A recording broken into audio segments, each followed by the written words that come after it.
সহি বুখারি হাদিস নং 5999, সহি মুসলিম হাদিস নং 2754। বর্ণনা: একবার কিছু বন্দী বা শিশু আনা হয়েছিল। তখন একজন মা তার হারানো সন্তানকে খুঁজছিল।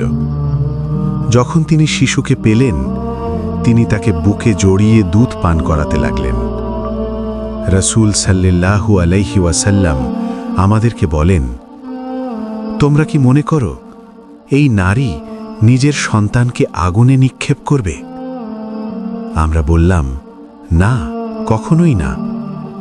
রাসূল সাল্লাল্লাহু আলাইহি ওয়াসাল্লাম বললেন, আল্লাহ তার বান্দাদের প্রতি এই মায়ের চেয়েও বেশি দয়ালু।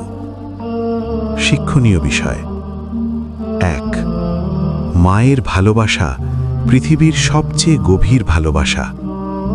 ২. আল্লাহ তার বান্দাদের প্রতি মায়ের চেয়েও বেশি করুণাময়। ৩.